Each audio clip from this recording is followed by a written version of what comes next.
ভোটমুখী আবহাওয়ায় ফের উত্তপ্ত বীরভূম। পুলিশ সূত্রে খবর, বীরভূমের নানুন বিধানসভার মোহনপুর মাঠ থেকে তাজা বোমা উদ্ধার হয়েছে। একটি জারের ভিতরে ভরা অবস্থায় উদ্ধার হয়েছে 10টিরও বেশি তাজা বোমা। খবর পেয়ে ঘটনাস্থলে পৌঁছয় পুলিশ। গোটা এলাকা ঘিরে ফেলা হয়েছে নিরাপত্তার চাদরে। পাশাপাশি খবর দেওয়া হয় বম স্কোয়াডকেও। উল্লেখ্য, বাম আমলে একাধিকবার রাজনৈতিক অশান্তির কেন্দ্রবিন্দুতে ছিল এই নানুর।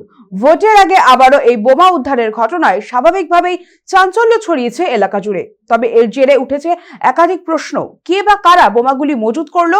ভোটের আগে কি কোনো বড়সড় নাশকতার ছক কষা হচ্ছিল? ইতিমধ্যে ঘটনা তদন্ত শুরু করেছে বোলপুর থানার পুলিশ। যদিও এখনো পর্যন্ত কাউকে গ্রেফতার বা আটক করা হয়নি, পরিস্থিতির উপর কড়া নজর রয়েছে প্রশাসনের।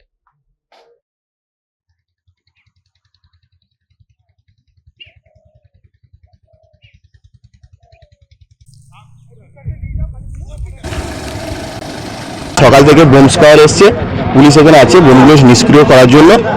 তো এটা একটা ভোটের আগে একটা আতঙ্ক সৃষ্টি চারিদিকেই হচ্ছে।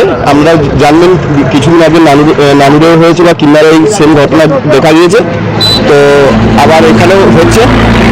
আমরা একটু ভয়ের মধ্যে বা আতঙ্কের মধ্যেই রয়েছি যে এইভাবেই সব জায়গাতে বোম পাওয়া গেলে এবার হয়তো কিছুদিন পরে পাড়ার ভেতরেও পাওয়া যেতে পারে, সেইগুলোর জন্য আমরা একটু আতঙ্কে রয়েছি। পুলিশ প্রশাসনের উপর আমাদের ভরসা আছে, ওনারা যেটুকু করবেন ঠিক করবেন। কারা রেখেছে বলে মনে হচ্ছে? এখানে কারা রেখেছে বলতে পারবো না। একটা বড় ড্রামে কি ভরা আছে বোঝা যাচ্ছে না, বোম বলে আশঙ্কা করা যাচ্ছে। তার জন্য বোম আতঙ্ক তো আছেই। রাস্তা সাইড দিয়ে রাস্তা বেরিয়ে গেছে, কোনো ছেলে পিলে কোনো লোকজন ওইদিকে যাতায়াত করে, বাস্ট হয়ে গেলে মারা যাবে, ক্ষতি হতে পারবে।